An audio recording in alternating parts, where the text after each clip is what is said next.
আমাদের নেত্রী তার শাসনামলে জিয়াউর রহমানের সেই 19 দফা কর্মসূচির মধ্যে দেশের সমস্ত কর্মকাণ্ডের মধ্যে অংশগ্রহণ করেছিলেন। শহীদ এরশাদ 18 দফা কর্মসূচি দিয়েছিলেন। শেখ হাসিনা জাতিকে ধ্বংস করে দিয়েছিলেন, দেশের স্বাধীনতাকে পরনীয় ধর্ষণ করে দিয়েছিলেন, দেশের অর্থনীতিকে ধ্বংস বা বিপর্যস্ত করে দিয়েছিলেন, গণতন্ত্রকে নির্বাসন দিয়েছিলেন। তিনি ঘোষণা দিয়েছিলেন ডিজিটাল বাংলাদেশ।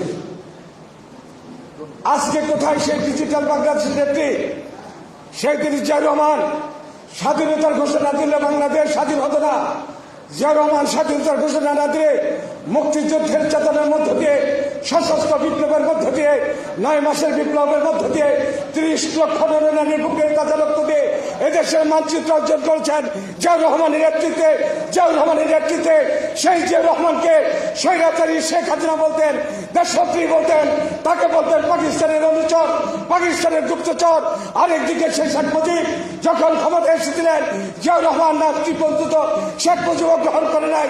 যিনি নেতৃত্ব না দিলে দেশের স্বাধীনতা আসতো না, যিনি নেতৃত্ব না দিলে বাংলাদেশ স্বাধীন হতো। সেই জিয়াউর রহমানকে শেখ মুজিব এবং শেখ হাসিনা প্রত্যাখ্যান করেছিলেন। একটা মাত্র কারণ ছিল, জিয়াউর রহমান যদি বেঁচে থাকে, স্বাধীনতা 1000 বছর বেঁচে থাকবে বাংলাদেশের মানুষের কাছে। জিয়াউর রহমান যদি বেঁচে থাকে, গণতন্ত্রের শব্দ আসলে এই জিয়াউর রহমান বেঁচে থাকবে যতদিন গণতন্ত্র থাকে। এ কারণে বলবো, শেখ মুজিব তার 5বার্ষিকী ঘোষণা দিয়ে বাংলাদেশকে তলাবিহীন ছুরিতে পরিণত করেন।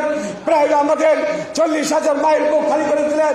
সমস্ত গণতন্ত্রকে ধ্বংস করে দিয়ে একদলীয় শাসন ব্যবস্থা কায়েম করেছিলেন ওই স্বৈরাচারী শেখ মুজিব 5বার্ষিকী ঘোষণা করে। তারপরে আবার জিয়াউর রহমানের আবির্ভাব, এদের সিপাহী বিপ্লবের মধ্য